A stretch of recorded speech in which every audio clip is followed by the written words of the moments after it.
ಇನ್ನು ನಟ ವಿಜಯ್ ಅವರು ಸೋಲ್ತಾರೆನ್ನುವಂಥ ವದಂತಿ ಹಬ್ಬಿತ್ತು ಬೆಳಗ್ಗೆ. ಆ ಸೋಲಿನ ಭೀತಿಗೆ ಹೆದರಿ ಓರ್ವ ಅಭಿಮಾನಿ, ಟಿವಿಕೆ ಪಕ್ಷದ ಅಭಿಮಾನಿ, ನಟ ವಿಜಯ್ ಅವರ ಅಭಿಮಾನಿ ಕತ್ತು ಕುಯ್ದುಕೊಂಡು ಆತ್ಮಹತ್ಯೆಗೆ ಯತ್ನ ಮಾಡಿದ್ದ. ತಕ್ಷಣ ಆತನನ್ನು ಕೃಷ್ಣಗಿರಿಯ ಸರ್ಕಾರಿ ಆಸ್ಪತ್ರೆಗೆ ದಾಖಲು ಮಾಡಲಾಯಿತು. ಐಸಿಯುನಲ್ಲಿ ಚಿಕಿತ್ಸೆ ಪಡಿತಾ ಇದ್ದಾನೆ. ಕೆ ಮಹೇಂದ್ರನ್ ಅನ್ನುವಂಥ ಅಭಿಮಾನಿ ನನ್ನ ನೆಚ್ಚಿನ ನಟ ಸೋಲ್ತಿದ್ದಾರೆ ಅನ್ನುವಂಥ ಆ ಒಂದು ಗುಮಾನಿಯನ್ನು ನಂಬಿ, ಆ ವದಂತಿಯನ್ನು ನಂಬಿ ಮನೆ ಮುಂದೆ ನಿಂತಿದ್ದಾಗ ತನ್ನ ಕತ್ತನ್ನು ಕೊಯ್ದುಕೊಂಡು ಆತ್ಮಹತ್ಯೆ ಮಾಡಿಕೊಳ್ಳಿಕ್ಕೆ ಈತ ಯತ್ನ ಮಾಡಿದ್ದ. ಸದ್ಯ ಈತ ಗಂಭೀರ ಪರಿಸ್ಥಿತಿಯಲ್ಲಿದ್ದಾನೆ. ಐಸಿಯುನಲ್ಲಿ ಈಗ ಸದ್ಯಕ್ಕೆ ಚಿಕಿತ್ಸೆ ಮುಂದುವರೆದಿದೆ.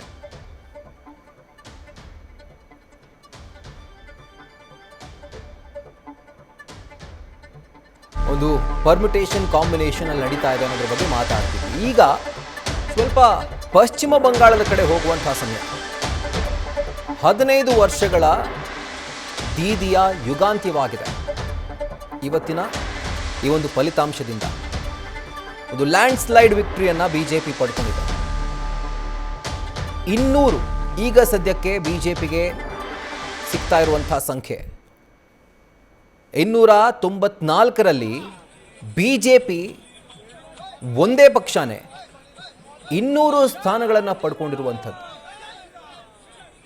ಆಡಳಿತಾರೂಢ ಟಿಎಂಸಿಗೆ ಭಾರೀ ಮುಖಭಂಗ. 87 ಸ್ಥಾನಗಳಿಗೆ ಮಾತ್ರನೇ ಟಿಎಂಸಿ ಸೀಮಿತವಾಗಿದೆ. ಆದರೆ 200 ನಂಬರನ್ನು, ಆ ಮಾರ್ಕನ್ನು ಬಿಜೆಪಿ ತಲುಪಿಯಾಗಿದೆ. ಮತ್ತೊಂದು ಕಡೆಯಲ್ಲಿ ಈ ಒಂದು ಫಲಿತಾಂಶದಿಂದ ಹೊಡೆದಾಟ, ಆರೋಪ ಪ್ರತ್ಯಾರೋಪ ಎಲ್ಲವೂ ಕೂಡ ನಡೀತಾ ಇದೆ. ಆ್ಯಂಡ್ ವೆಸ್ಟ್ ಬೆಂಗಾಲ್ನಲ್ಲಿ ಅದು ಸಾಮಾನ್ಯ ಅಂತಲೇ ಹೇಳಬಹುದು. ಯಾವುದಾದ್ರೂ ಚುನಾವಣೆ, ಯಾವುದೇ ಅಹಿತಕರ ಘಟನೆ ನಡೆದೇ ಇರೋ ಥರ ನಡೆದ್ರೇ ಆಶ್ಚರ್ಯ. ಈ ರೀತಿಯಾದಂಥ ಒಂದು ಘಟನೆಗಳನ್ನು ಅಲ್ಲಿನ ಜನತೆ ಕೂಡ ನೋಡ್ಕೊಳ್ತಾ ಬಂದಿದ್ದಾರೆ. ಆಗಲೇ ತೋರಿಸ್ತಾ ಇದ್ವಿ ನಿಮಗೆ. ಆ ಕೌಂಟಿಂಗ್ ಬೂತ್ ಮುಂದಗಡೆ ಇದ್ದಂಥ ಶಾಮ್ಯಾನ, ಚೇರು ಎಲ್ಲವನ್ನ ಪುಡಿ ಪುಡಿ ಮಾಡ್ತಾ ಇದ್ರು. ಸೆಂಟ್ರಲ್ ಫೋರ್ಸ್ ಬಳಸಿ ಅವ್ರನ್ನ ಕಂಟ್ರೋಲ್ ಮಾಡಿಕೆ ಟ್ರೈ ಮಾಡಿದರೂ ಕೂಡ ಅದು ಸಾಧ್ಯವಾಗ್ತಾ ಇಲ್ಲ. ಸೊ ಬೆಂಗಾಲ್ನಲ್ಲಿ ಎಲೆಕ್ಷನ್ ಟೈಮ್ನಲ್ಲಿ ವೈಲೆನ್ಸು, ಗಲಾಟೆ, ಘರ್ಷಣೆ ಇದೆಲ್ಲವೂ ಕೂಡ ಕಾಮನ್. ಆದರೆ ಮತದಾರನ ಮನ ಈ ಬಾರಿ ಬಿಜೆಪಿ ಕಡೆ ತಿರುಗಿತ್ತು. ಪಶ್ಚಿಮ ಬಂಗಾಳದಲ್ಲಿ ಕಮಲ ಪಡೆ ಕಮಾಲ್ ಮಾಡಿದೆ. ಭದ್ರಕೋಟೆಯನ್ನೇ ಛಿದ್ರ ಮಾಡಿದೆ ಬಿಜೆಪಿ, ಟಿಎಂಸಿಯದ್ದು. ಆ್ಯಂಡ್ ಈಗ 200ರ ಮಾರ್ಕನ್ನು ಬಿಜೆಪಿ ಟಚ್ ಮಾಡಿದೆ ಪಶ್ಚಿಮ ಬಂಗಾಳದಲ್ಲಿ. ಒಂದು ದೊಡ್ಡ ವಿಕ್ಟ್ರಿ ಇದು.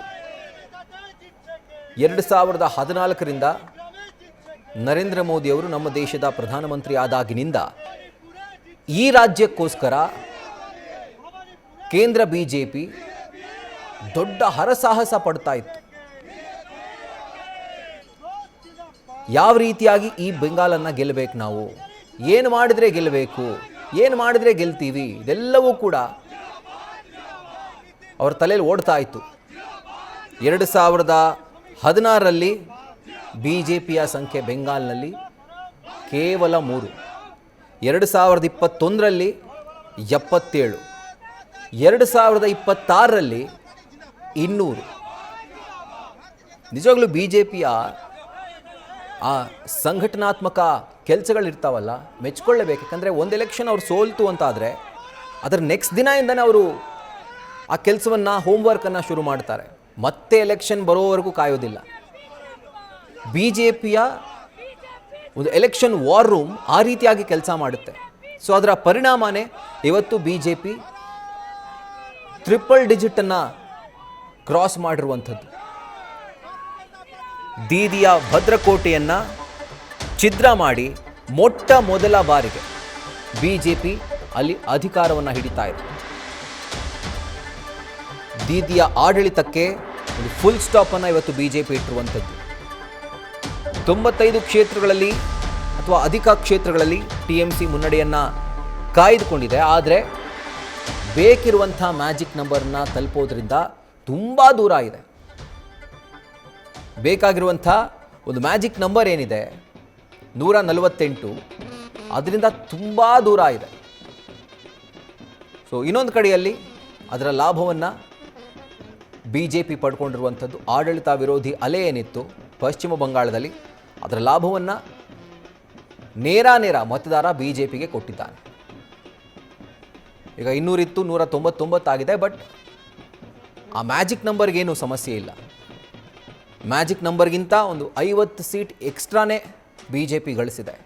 ಸೊ ಇದರೊಟ್ಟಿಗೆ 15 ವರ್ಷಗಳ ಒಂದು ಸುದೀರ್ಘ ಆಡಳಿತವನ್ನು ಮಮತಾ ಬ್ಯಾನರ್ಜಿಯವರೇನು ನಡೆಸಿದ್ರು, ಅದಕ್ಕೆ ಇವತ್ತು ಈ ಫಲಿತಾಂಶ ಒಂದು ಫುಲ್ ಸ್ಟಾಪನ್ನು ಇಟ್ಟಿದೆ. BJP ಅಧಿಕಾರಕ್ಕೆ ಬಂದರೆ TMCಯ ಗುಂಡಾಗಳೇನಿದ್ದಾರೆ ಬಾಲ ಬೆಚ್ಚೋದಕ್ಕೆ ಮುಂದಾದರು ಅಂತಾದರೆ ಉಲ್ಟಾ ನೇತಾಕ್ತೀವಿ ಅಂತ ಹೇಳಿದರು ಕೇಂದ್ರ ಗೃಹ ಸಚಿವ ಅಮಿತ್ ಶಾ ಅವರು. ಸೊ ಜನರಿಗೂ ಕೂಡ ದೊಡ್ಡ ಮಟ್ಟದಲ್ಲಿ ಈ TMCಯ ಕಾರ್ಯಕರ್ತರೇನು ದಬ್ಬಾಳಿಕೆ ನಡೆಸ್ತಾ ಇದ್ರು ಅಥವಾ ಬೆಂಬಲಿಗರು ಯಾವ ರೀತಿಯಾದಂಥ ಒಂದು ದಬ್ಬಾಳಿಕೆಯನ್ನು ನಡೆಸ್ತಾ ಇದ್ರು, ಅದರಿಂದ ಬೇಸತ್ತು ಹೋಗಿದ್ರು. ಸೊ ಎಲ್ಲೋ ಒಂದು ಕಡೆ ಅವರ ಕೋಪವನ್ನು BJPಗೆ ಮತಗಳನ್ನು ಕೊಡೋದರ ಮುಖೇನ ಜನರು ಕೂಡ ಆ ಕೋಪ ತೀರಿಸ್ಕೊಂಡಿದ್ದಾರೆ ಅನ್ನೋ ಥರ ಕಾಣಿಸ್ತಾ ಇದೆ ಈ ರಿಸಲ್ಟ್. ಯಾಕಂದರೆ ಪಶ್ಚಿಮ ಬಂಗಾಳದ ಇದು ಅಸ್ಮಿತೆ ಏನಿತ್ತು ಅದನ್ನು ಮುಂದಿಟ್ಕೊಂಡು TMC ಪ್ರಚಾರ ಮಾಡಿದ್ದದ್ದು. BJP ಒಂದು ಉತ್ತರ ಭಾರತದ ಪಕ್ಷ, ಇಲ್ಲಿಗೆ ಬಂದರೆ ಸಂಪೂರ್ಣವಾಗಿ ನಾನ್ ವೆಜ್ಜನ್ನು ನಿಷೇಧ ಮಾಡಿಬಿಡುತ್ತೆ, ಬಂಗಾಳಿಗರು ಮೀನು, ಮೊಟ್ಟೆ, ಚಿಕನ್ ಇದೆಲ್ಲವನ್ನು ಕೂಡ ತಿನ್ನೋದನ್ನು ಬಿಟ್ಬಿಡಬೇಕು, ಸಸ್ಯಾಹಾರಿ ರಾಜ್ಯವನ್ನಾಗಿ BJP ಮಾಡಿಬಿಡುತ್ತೆ ಅಧಿಕಾರಕ್ಕೆ ಬಂದರೆ, ಅಥವಾ BJP ಅಧಿಕಾರಕ್ಕೆ ಬಂದರೆ ಹೊರಗಿನ ವ್ಯಕ್ತಿಯನ್ನು ತಂದು ಇಲ್ಲಿ ಮುಖ್ಯಮಂತ್ರಿ ಮಾಡ್ತಾರೆ. ಇದೆಲ್ಲದಕ್ಕೂ BJP ಕೌಂಟರ್ ಕೊಟ್ಕೊಳ್ತಾ ಬಂತು. ಇನ್ಫ್ಯಾಕ್ಟ್ ಮೀನು ಊಟನೇ ಈ ಚುನಾವಣೆಯಲ್ಲಿ ಒಂದು ಪ್ರಮುಖವಾದಂಥ ಸಬ್ಜೆಕ್ಟ್ ಅಂದರೆ ನಂಬ್ತೀರಾ? ಯಾಕಂದರೆ ಬೆಂಗಾಳಿಗರು ಅತಿ ಹೆಚ್ಚು ಮೀನೂಟ ಮಾಡ್ತಾರೆ, ಮೀನೂಟಗಳೇ ಫೇಮಸ್ಸು. ಸೊ BJP ಬಂದರೆ ಮೀನು, ಮೊಟ್ಟೆ, ಮಾಂಸ ಎಲ್ಲವನ್ನು ಬ್ಯಾನ್ ಮಾಡಿಬಿಡುತ್ತೆ ಅನ್ನುವಂಥ ಪ್ರಚಾರವನ್ನು TMC ಮಾಡಿತ್ತು. ಇದಕ್ಕೆ ಟಕ್ಕರ್ ಕೊಡೋದಕ್ಕೆ ಅನುರಾಗ್ ಠಾಕೂರ್ ಸಂಸದರು ಅವರು ಬಂದು ಮೀನೂಟ ಮಾಡಬೇಕಾಯಿತು. ಆ್ಯಂಡ್ BJP ಅಭ್ಯರ್ಥಿಗಳು ಕೈಯಲ್ಲಿ ಮೀನು ಹಿಡ್ಕೊಂಡು ಪ್ರಚಾರ ಮಾಡಿದ್ರು. ಅದರ ಜೊತೆಗೆ ಅಸ್ಸಾಂನ ಮುಖ್ಯಮಂತ್ರಿ ಹಿಮಂತ ಬಿಶ್ವಾ ಶರ್ಮಾ, ಸೊ ಅವರು ಒಂದು ಚಾಲೆಂಜ್ ಹಾಕಿದ್ರು ಮಮತಾ ಬ್ಯಾನರ್ಜಿ ಅವರಿಗೆ, ನಿಮ್ಗಿಂತ 1 kg ಮೀನು ಎಕ್ಸ್ಟ್ರಾ ತಿಂತೀವಿ ನಾವು, ಬನ್ನಿ ಪೈಪೋಟಿ ಮಾಡೇ ಬಿಡೋಣ ಅಂತ ಹೇಳಿ. ಸೊ ಮೀನಿನ ಊಟ ಕೂಡ ಈ ಚುನಾವಣೆಯಲ್ಲಿ ಪಶ್ಚಿಮ ಬಂಗಾಳದಲ್ಲಿ ಒಂದು ದೊಡ್ಡ ವಿಷಯವಾಗಿ ಚರ್ಚೆ ಆಗಿತ್ತು. ಅಡಿಪಾಯ ಹಾಕಿದೆ, ಅಡಿಗಲನ್ನು ಇಟ್ಟಿದೆ. ಹೀನಾಯ ಸೋಲಿನ ಬೆನ್ನಲ್ಲೇ ಮಮತಾ ಬ್ಯಾನರ್ಜಿಯವರು ಪ್ರತಿಕ್ರಿಯೆ ಕೊಟ್ಟಿದ್ದಾರೆ. ತಮ್ಮ ಪ್ರತಿಕ್ರಿಯೆಯಲ್ಲಿ BJP ವಿರುದ್ಧ ಒಂದು ಸಾಲು ಆರೋಪವನ್ನು ಮಾಡ್ತಾರೆ.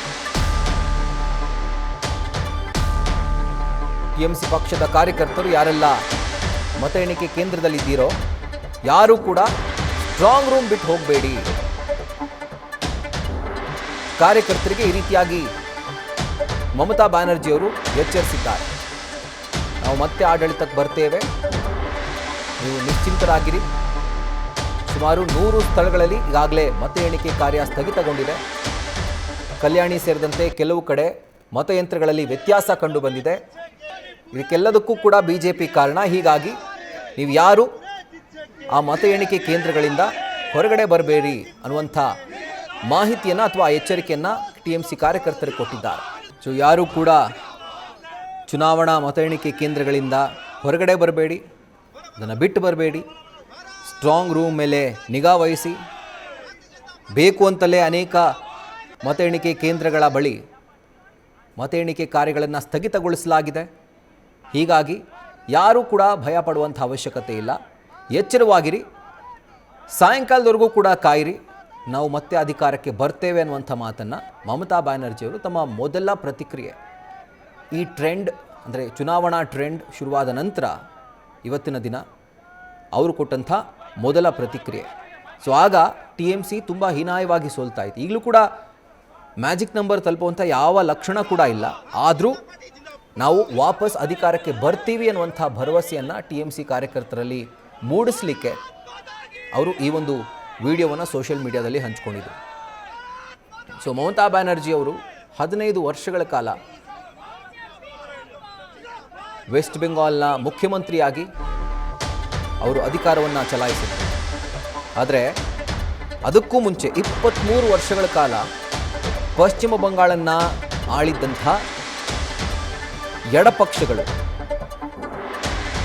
ಅದಕ್ಕೆ ಮಮತಾ ಬ್ಯಾನರ್ಜಿಯವರ TMC ಪಕ್ಷ ಫುಲ್ ಸ್ಟಾಪ್ ಇಟ್ಟಿತ್ತು. ಈಗ 2011ರಿಂದ ಇಲ್ಲಿಯವರೆಗೂ ಸುಮಾರು 15 ವರ್ಷಗಳ ಕಾಲ ತಮ್ಮ ಭದ್ರಕೋಟೆಯನ್ನಾಗಿ ಮಾಡಿಕೊಂಡಿದ್ದಂಥ ಬಂಗಾಲ ಇವತ್ತು BJP ಪಾಲಾಗಿದೆ. 23 ವರ್ಷಗಳ ಲೆಫ್ಟಿಸ್ಟ್ ರೂಲ್ಗೆ TMC ಫುಲ್ ಸ್ಟಾಪ್ ಇಟ್ಟಿತ್ತು. ಈಗ 15 ವರ್ಷಗಳ TMC ರೂಲ್ಗೆ BJP ಫುಲ್ ಸ್ಟಾಪ್ ಇಟ್ಟಿದೆ. ಇದರೊತ್ತಿಗೆ 15 ವರ್ಷಗಳ ಮಮತಾ ಬ್ಯಾನರ್ಜಿಯವರ ಆಡಳಿತಕ್ಕೆ ಒಂದು ಫುಲ್ ಸ್ಟಾಪ್ ಬಿದ್ದಂತಾಗಿದೆ. ವೆಸ್ಟ್ ಬೆಂಗಾಲ್ 2011ಕ್ಕಿಂತ ಮುಂಚೆ ಒಂದು ಪ್ರಭಾವಿ ಕಮ್ಯುನಿಸ್ಟ್ ರಾಜ್ಯ ಆಗಿತ್ತು. ಕಮ್ಯುನಿಸ್ಟ್ ಪಕ್ಷ ಆಡಳಿತ ನಡೆಸ್ತಾ ಇರುವಂಥ ರಾಜ್ಯ ಆಗಿತ್ತು. ಎಂತೆಂಥ ನಾಯಕರನ್ನ ದೇಶಕ್ಕೆ ಕೊಟ್ಟಿದೆ ಪಶ್ಚಿಮ ಬಂಗಾಳ. ಜ್ಯೋತಿ ಬಸು, ಕೆಂಪು ಸೂರ್ಯ ಅಂತ ಕರೀತಾ ಇದೆ. ಅಂಥ ಕಮ್ಯುನಿಸ್ಟ್ ಪಕ್ಷವನ್ನು TMC 2011ರಲ್ಲಿ ಮಕಾಡೆ ಮಲಗಿಸುತ್ತೆ.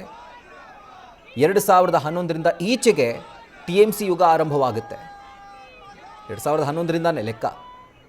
ಅಲ್ಲಿಂದ ಇಲ್ಲಿಯವರೆಗೂ 15 ವರ್ಷ ಆಡಳಿತವನ್ನು TMC ನಡೆಸ್ತಾ ಇತ್ತು. ಆ್ಯಂಡ್ ಈಗ TMC ಆಡಳಿತಕ್ಕೆ BJP ಫುಲ್ ಸ್ಟಾಪ್ ಇಟ್ಟಿದೆ.